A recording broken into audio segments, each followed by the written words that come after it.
Hello students, कल हमने जहाँ पे टॉपिक एंड किया था, ठीक है, रेंज ऑफ फंक्शन, ठीक है, तो कुछ टेक्निकल प्रॉब्लम की वजह से कंप्लीट नहीं हो पाया था, तो उससे रिलेटेड जो क्वेश्चन बाकी है वो हम कर लेते हैं और उसके बाद आगे नेक्स्ट टॉपिक स्टार्ट करते हैं।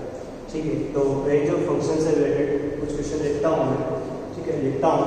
Find the range of function F X is equal to, ठीक है, F X is equal to log root 5, ठीक है, रूट 5 का अंदर लिख रहा हूँ डिस्क्रिमिनेंट में root 2 sine X plus cos X plus 3, ठीक है। तो ये फंक्शन लिखा है, इसकी रेंज फाइंड आउट करनी है। रेंज फाइंड आउट करनी है, पहले डोमेन देखने का कि डोमेन क्या क्या पॉसिबल है, जो जो पॉसिबल है डोमेन वो सारी वैल्यू इसमें पुट करेंगे, ठीक है। तो देखो साइन एक्स और कोस एक्स जो है इसकी मैक्सिमम वैल्यू होगी रूट 2 और मिनिमम वैल्यू माइनस कर दो, ठीक है।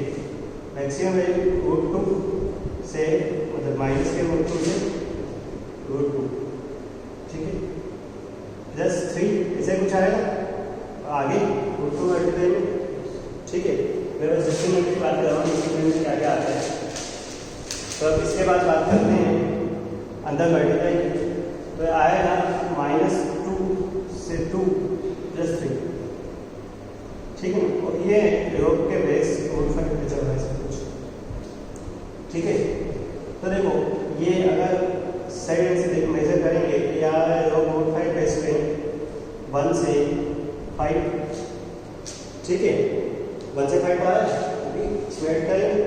अब देखो ये पूरा डिफाइन है, तो इसका डोमेन की अगर बात करें सारी वैल्यू तो डिफाइन है, तो मैक्सिमम वैल्यू देखिए आपने। अगर इसके डोमेन की बात करूँगा मैं, तो डोमेन हो गया बिलोंग्स टू आर। और अगर रेंज की बात करूँगा तो देखो रेंज सबसे मिनिमम वैल्यू मतलब 1 पुट करने पे 0 आएगा, ठीक है, और 5 पुट करने पे देखो 5 पुट करने पे कितना आएगा, इसे लिख सकते हैं रूट 5 का स्क्वायर, रूट 5 का स्क्वायर तो 2 आ गया है, रूट 5 2 आंसर आ गया, ठीक है। तो इसको रेंज 0 से करके,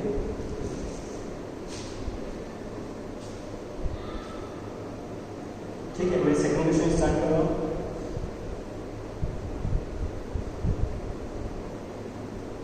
नेक्स्ट क्वेश्चन, इसकी 1/2 क्यों 1/2 क्यों आएगा? 5 के पावर 1/2 लिख सकते हैं। 5 की पावर इधर लिख सकते हैं, इस 5 को लिख सकते हैं रूट 5 का स्क्वायर, ठीक है। अब अगर रूट 5 की बात करोगे, ठीक है, तो इसे लिख सकते हैं 5 की पावर 1/2, ठीक है। अब 1/2 ऊपर आगे जाएगा तो 1/2 वो कितना हो जाएगा 2, ठीक है। एक क्वेश्चन लिखते हैं, एक और question next. Find range of function F X is equal to this, ठीक है। अब देखो अगर डोमेन की बात करनी है सबसे पहले, तो देखो डोमेन में अगर बात करें तो 2 की पावर x को t मानता हूँ मैं, 2 की पावर x को t मानता हूँ, तो लिखा है t² + t + 1, ठीक है। t² + t + 1 लिखा हुआ है, इसका मतलब पॉलिनोमियल फंक्शन है, ठीक है, क्वाड्रेटिक कह सकते हैं। पॉलिनोमियल फंक्शन है, पॉलिनोमियल फंक्शन का डोमेन होता है बिलोंग्स टू R, तो इसका भी डोमेन कह देता हूँ बिलोंग्स टू R, ठीक है। अब अगर रेंज की बात करते हैं, रेंज की बात करते हैं तो देखो लेट वही 2 की पावर x = t, तो अगर मैं देखता हूँ तो ये चीज़ आती है कि f(x) = ठीक है t² + t + 1, ठीक है, ठीक है। थोड़ा सा अगर देखता हूँ तो अगर देखो t के, ठीक है, t की वैल्यू मैं पुट करता हूँ, कंप्लीटिंग स्क्वायर बनाना चाहता हूँ इसे कंप्लीटिंग स्क्वायर में, से वैसे डायरेक्ट आंसर लिख रहा है इसका इसका, ठीक है। डायरेक्ट आंसर बताओ एक बार कैसे आ रहा है, ठीक है। चलो एक बार पहले तो t के कोफिशिएंट कितना, हाफ, t के कोफिशिएंट 1 का हाफ का स्क्वायर 1/4 को ऐड और सब्ट्रैक्ट करते हैं, ठीक है। तो इनको ऐड और सब्ट्रैक्ट करूंगा, इसे कुछ आएगा, ये बन रहा है t प्लस 1/2 का होल स्क्वायर प्लस 3/4। ठीक है, अब एक छोटी सी चीज़ हमने इसे क्वाड्रेटिक की फॉर्म में तो बना दिया, पर आप देखेंगे t की वैल्यू अगर मैं -1/2 रखता हूँ तो इसकी मिनिमम वैल्यू 3/4 आएगी। क्या t की वैल्यू -1/2 पॉसिबल है? देखो इसकी अगर रेंज की बात करता हूँ मैं, t की रेंज की बात करता हूँ, t से हमें क्या क्या वैल्यू मिलती है? देखो 2 की पावर x और e की पावर x का ग्राफ सेम होता है, तो e की पावर x का जो ग्राफ होता है वो वैल्यू देता है 0 से लेकर के इनफाइनाइट तक, मतलब नेगेटिव वैल्यू देता ही नहीं। नेगेटिव वैल्यू दे रहा है अप्रोक्सीमेटली 0 मान लेते हैं, ठीक है, 0 को ओपन लगा वैसे पर 0 मान लेते हैं, 0 मान लेता हूँ कितनी, ये 0 है, 0 इतना 1/4, 1/4 plus 3/4, 1 minimum value, 1 maximum infinite, ठीक है, मिनिमम वैल्यू 1 मैक्सिमम इनफाइनाइट। अब अगर थोड़ा सा अगर यहाँ पे भी हम लोग ध्यान से देखते हैं ना, तो देखो ये लिखा है 2 की पावर x, लिखा है 4 की पावर x, ठीक है, e की पावर x, e की पावर x, ठीक है, तो इसकी वैल्यू 0 से इनफाइनाइट, 0 से इनफाइनाइट में 1 ऐड किया तो 1 से इनफाइनाइट, ठीक है ना, खत्म, सीधा डायरेक्टली लिख सकते हैं।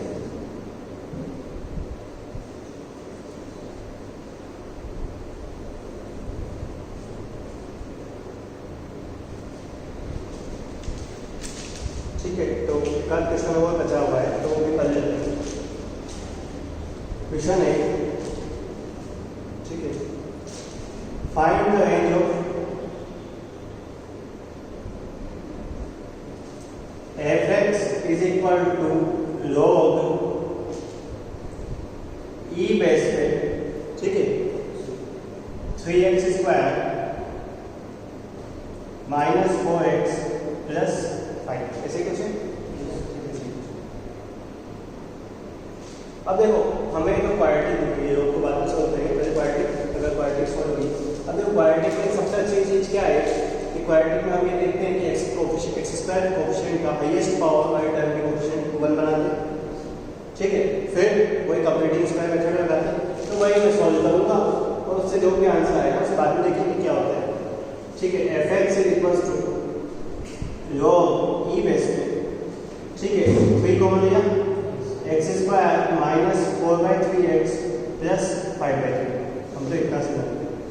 अब कंप्लीटिंग स्क्वायर मेथड लगाते हैं, कंप्लीटिंग स्क्वायर मेथड से देखेंगे कि क्या बना है, तो देखो x माइनस 4/3x, अब x के कोफिशिएंट का हाफ, x के कोफिशिएंट 4/3 का हाफ 2/3, 2/3 का स्क्वायर कितना होता है 4/9, 4/9 का ऐड और सब्ट्रैक्ट किया और ये 5/3 तो एज इट इज लिखा है, ठीक है। तो अगर देखते हैं तो log e बेस पे 3, ठीक है, ये तो कंप्लीटिंग स्क्वायर बन गया, ठीक है ना, x माइनस 2/3 का होल स्क्वायर। अब ये जितना बचा, अब देखो 3 से ऊपर नीचे मल्टीप्लाई करते हैं नीचे बेस लाने के लिए, तो आई थिंक बचेगा 11/9, 9, क्योंकि एलसीएम लेंगे 9 तो 15 माइनस 4 ये 11/9 बचा, ठीक है। और मैं अच्छे से अगर डिफाइन करना चाहूँ इसे तो log e बेस पे 3x माइनस 2/3 का होल स्क्वायर प्लस 11/3, ठीक है, ये ठीक है। अब देखो ये जो परफेक्ट स्क्वायर लिखा हुआ है, परफेक्ट स्क्वायर लिखा हुआ है, इसकी minimum value 0, minimum 0, maximum infinite, minimum 0 है तो सब इसकी वैल्यू 0 होगी, तो इसकी पूरे फंक्शन की मिनिमम वैल्यू थी log e बेस पे 11/3, ठीक है, तो इसकी रेंज आएगी log e बेस पे 11/3 से इनफाइनाइट, ठीक है, तो इसकी रेंज यहीं पे मेंशन कर देता हूँ, ज़्यादा आगे जाते हैं, log e बेस पे 11/3 से, ठीक है, 11/3 से इनफाइनाइट का ओपन इधर क्लोज, ठीक है, आसान है, ठीक है। इसके बाद हम एक टॉपिक स्टार्ट करते हैं, बिल्कुल छोटा सा, बहुत अच्छा सा टॉपिक है, बहुत अच्छा टॉपिक है, ठीक है, हमारे फंक्शन का बहुत सारी नई चीज़ें सीखने को मिलेगी इस टॉपिक से, और कुछ जो पुरानी गलतफहमियाँ हैं वो भी दूर होगी, भ्रांतियाँ जिसे कहते हैं, ठीक है। तो मैं लिखूंगा टॉपिक का नाम, टॉपिक का नाम सबसे पहले मैं मेंशन करूँगा, ठीक है। आइडेंटिकल और इक्वल फंक्शन, टॉपिक का नाम है अपना आइडेंटिकल और इक्वल फंक्शन, ठीक है। अब देखो आइडेंटिकल और इक्वल फंक्शन में क्या होगा इस टॉपिक में। टॉपिक की थीम ये है कि हमें दो फंक्शन दिए जाएंगे, ठीक है। हमें उन्हें आइडेंटिफाई करना है कि वो इक्वल फंक्शन है या नहीं, या फिर आइडेंटिकल फंक्शन है या नहीं।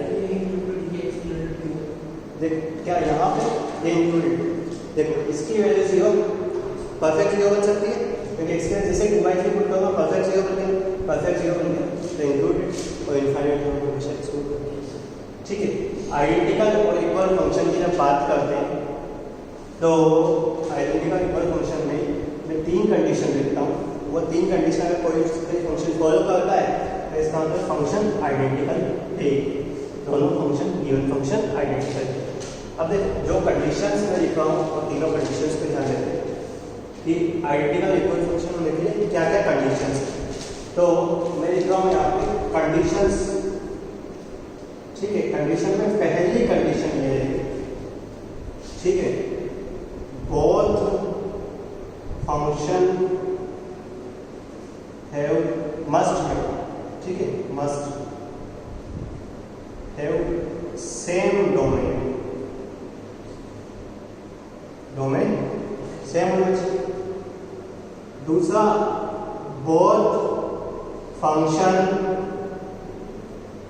मस्ट हैव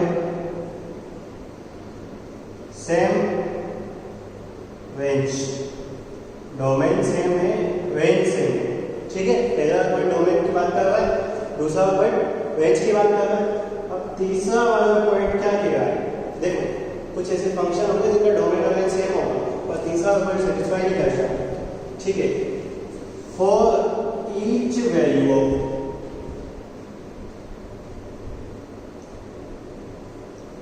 x, ठीक है, x की हर एक वैल्यू के लिए बोथ मस्ट हैव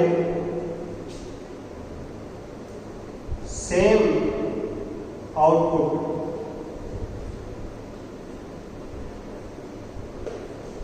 समझ में आया कि x की जो वैल्यू x पे पुट करूंगा और जो वैल्यू g में पुट करूंगा दोनों का आउटपुट सेम आना चाहिए।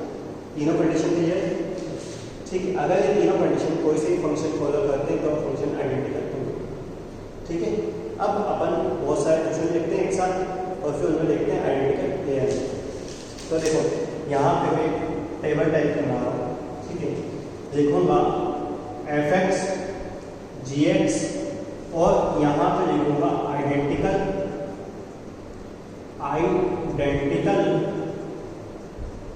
ठीक है, या नॉट आइडेंटिकल, ठीक है। मैं आइडेंटिकल को राइट से रिप्रेजेंट करूंगा और नॉट आइडेंटिकल को क्रॉस से, ठीक है। तो देखो सबसे पहले मैं कुछ फंक्शन देखता हूँ। सबसे पहला फंक्शन जो मेरा है वो है sin x और दूसरा फंक्शन जो है वो है cos x, ठीक है। ये आइडेंटिकल है या नहीं। देखो अगर बात करें फर्स्ट से तो डोमेन सेम है दोनों का, रेंज सेम है, इसका domain r, domain r, range -17 पर क्या हर एक वैल्यू के सेम आउटपुट देता है, क्योंकि 0 पे 0 देता है, आइडेंटिकल, ठीक है ना, आइडेंटिकल नहीं है। अब देखो x² और इधर लिखता हूँ x, क्या है दोनों आइडेंटिकल फंक्शन है। देखो एक फंक्शन लिखा हुआ है fx, ये gx, ये देख सकते हैं दो फंक्शन है, क्या ये दोनों आइडेंटिकल फंक्शन है, ठीक है। चलो बात करते हैं, एक एक चीज पे डिस्कस करते हैं, है तो क्यों है और नहीं है तो क्यों नहीं है, ठीक है। बोथ फंक्शन है सेम डोमेन। अब अगर इसकी बात करता हूँ मैं ऑलरेडी, तो ये लिखा हुआ है gx = x, मतलब y = x, इसका डोमेन क्या होता है r, रेंज r, लेकिन इसके डोमेन में r नहीं आएगा, r-0 आएगा, क्योंकि 0 को करने पे नॉट डिफाइन होगा। इसका डोमेन जो है वो आर है, इसका डोमेन जो है आर माइनस 0 है, तो फर्स्ट जगह पे डिस्क्वालीफाई होगी। ठीक है, थर्ड की बात करें। ठीक है, थर्ड की बात करते हैं। तो देखो cos x into ten x, ये इधर लिखा sin x। ठीक है, अब ये दोनों आइडेंटिफाई है। इसके बारे में बात करें, फंक्शन भी बहुत सारे एग्जाम्पल। ठीक है, अब डोमेन की बात करें तो साइन का डोमेन है हमारा आर। ठीक है, और देता है वैल्यू -1 से। अगर नॉर्मली हम देखें तो ये लिखेगा साइन अपन कोस, कोस से कोस कैंसिल, बचेगा साइन। पर ये जो टेन है ना, ये टेन बैठा है, ये π/2 पे कहाँ जाता है? इनफाइनाइट। π/2 पे इनफाइनाइट जाता है। अब π/2 पे तो इसका जो डोमेन में π/2 ही आएगा, तो इसका डोमेन है r minus odd multiple of π/2, और इसका डोमेन जो है r, डोमेन डिफरेंट हो गया। ठीक है, अब फोर्थ की बात करते हैं। ये बहुत अच्छी चीज है, साइन एक्स और 1/cosec x। ठीक है, साइन एक्स और 1/cosec x, सही है, 1/cosec x। ठीक है, वैसे नॉर्मली सिखाते हैं, हमें लिख सकते हैं दोनों को इक्वल, पर यहाँ पे देखते हैं इक्वल है नहीं। अब देखो इसका डोमेन r है और cosec के डोमेन में n पाई कभी है, r माइनस n पाई होता है, तो इक्वल है नहीं। हाँ देखो क्या होगा कि जो जो फंक्शन हम कह रहे हैं ना इक्वल नहीं है, वो आफ्टर सॉल्विंग हम लिख देते हैं बिना कंडीशन के, बिना कंडीशन अप्लाई किए हुए। पर अगर हम इस फंक्शन को सॉल्व करके ये लिख रहे हैं ना, तो हमें साइड में मेंशन करना पड़ेगा कि x is not equal to 0। वो हम मेंशन नहीं करते हैं। ठीक है, मोस्टली नहीं करते हैं, क्योंकि अंडरस्टूड होता है कि इससे आया है x के 0 पुट नहीं करेंगे। पर नहीं पुट करते थे, नहीं मेंशन करते थे, उसका रिजल्ट आया कि हम यहाँ पे बहुत सी बार इक्वल किया है। और क्वेश्चन करते हैं। ठीक है, देखो ऐसा नहीं होगा कि हर जगह अपन को लगेगा कि नॉट इक्वल है, उस जगह इक्वल भी आएंगे। ठीक है, वो कैसा आएंगे वो भी देखते हैं। एक और इसके टाइप क्वेश्चन करता हूँ मैं। cos x, ये वही fx चल रहा है, gx चल रहा है, 1/sec x। अब देखो ये देखो n पाई और मल्टीपल ऑफ π/2 पे ये 0 तो ये नॉट डिफाइंड, तो इसे से नॉट इक्वल, क्योंकि बिल्कुल सेम इसकी कॉपी है। ठीक है, लेकिन अब जो मैं अगला फंक्शन लिखने जा रहा हूँ उसे थोड़ा सा ध्यान से देखना। ठीक है, इसके साथ इसी फंक्शन का उल्टा भी लिख सकते हैं, दोनों को एक साथ रच करते हैं। अब देखो cosec x का डोमेन क्या होता है? cosec x का डोमेन r माइनस n पाई, क्योंकि इनफाइनाइट आता है n पाई पे, 0 पे, पाई पे, 2 पाई पे इनफाइनाइट आता है, इसका डोमेन r माइनस n पाई। अब इस फंक्शन की बात करें तो इसमें 0 जहाँ पर आता है वो आता है, 0 कहाँ पर आता है? n पाई पे, तो इसका डोमेन भी r माइनस n पाई, इसका डोमेन भी r माइनस n पाई, डोमेन इक्वल हो गया। रेंज की बात करेंगे, r से में से -1 हटा दो, इसमें से हो जाएगा। ठीक है, सेम वैल्यू सेम होता है, इसका दोनों इक्वल फंक्शन।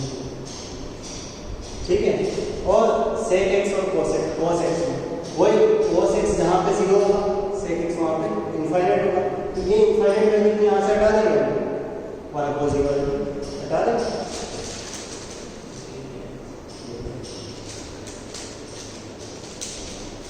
ठीक है, देखा तो देखें।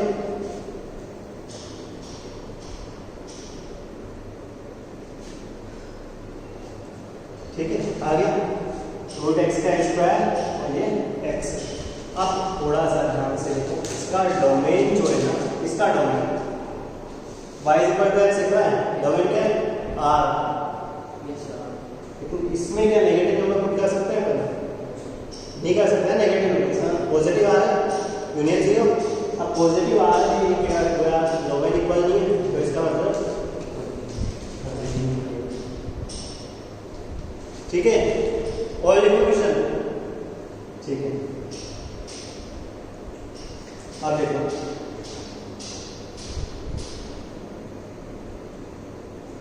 इसी को मैं 2 बार लिखूँगा, इसी को 2 बार लिखूँगा। चलो एक ही बार लिखते हैं, एक ही बार।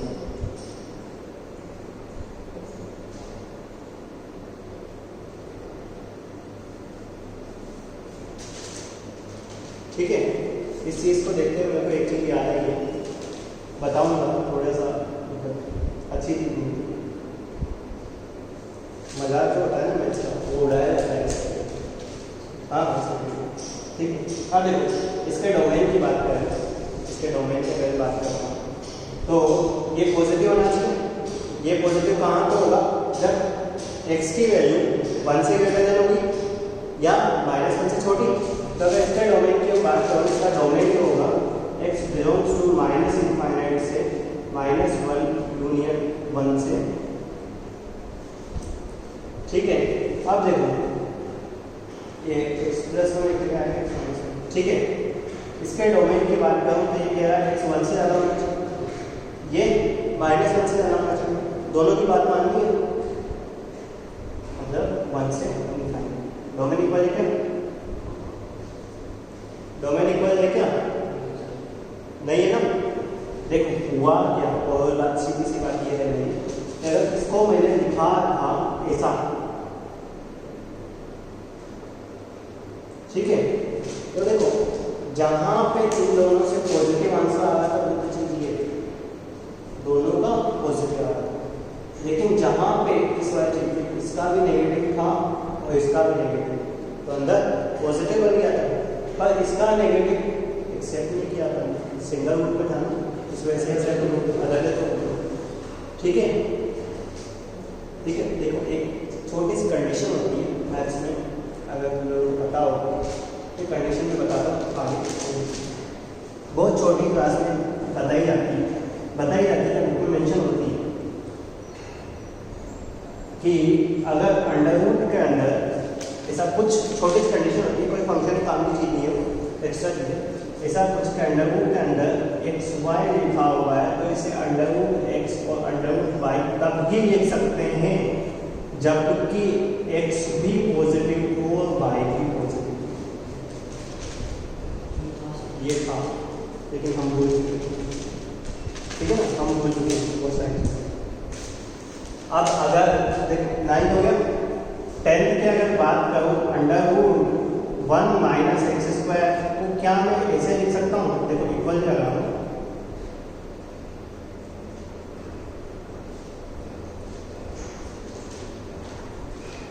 देखते fx dx।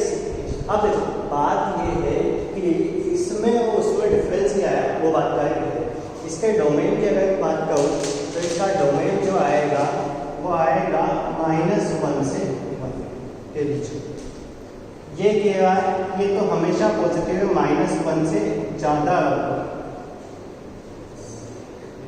ठीक है, नहीं -1 से ज़्यादा, ठीक है ना, और 1 - x ये कह रहा है 1 से कम,